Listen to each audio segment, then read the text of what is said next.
So here I am arriving at work. We have no visitors at all, not even family members. A home for people with learning disabilities run by the care company Dimensions UK. These pictures taken for us by a frontline carer. Do you have any concerns about the coronavirus? Well, I don't want to get this virus. Trying to explain what's happening to the residents, a real challenge. The main concerns are that they're going to get the virus.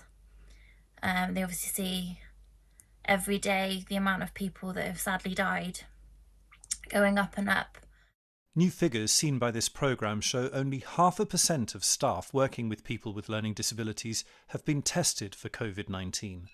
13% of staff are off work isolating, putting significant strain on services. And according to the voluntary organisation's disability group, the supply chain for PPE is slow and undeveloped, despite government assurances. This is Barbara, doing what she loved best, playing the drums.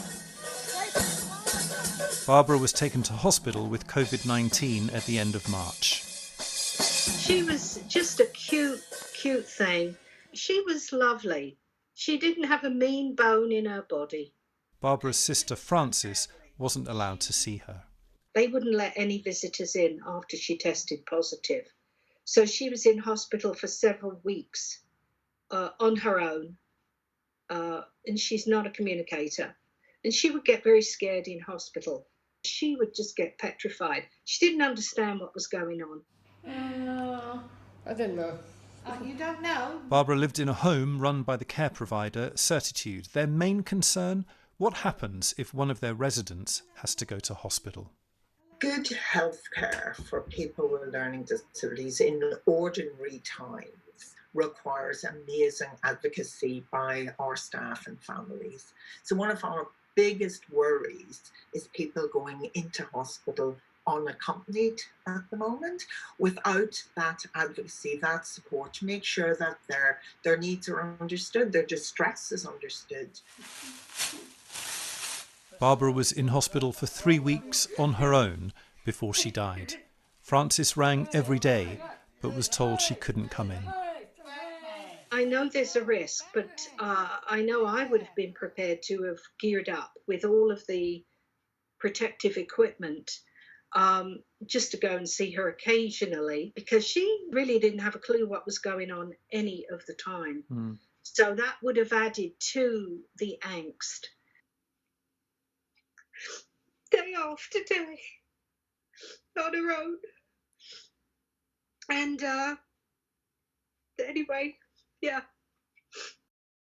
When you think of people like Barbara dying in hospital on her own, I mean, it's unthinkable, isn't it? It's absolutely unbearable.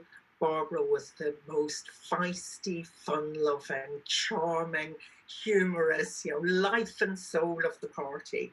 And to think of her in those last days without her beloved family or her staff team who absolutely adored her. And it just breaks my heart to think that someone who was so loved by so many people didn't have that love around her physically at the end of her life. NHS England told us patients with learning disabilities can have one visitor if they're in distress, but the charity MenCap says families are struggling to get access. There's a strong feeling in the sector that they're being overlooked, that people like Barbara are dying alone, confused and in distress. Graham Satchell, BBC News. Put your hat on, please. Keep the sun off.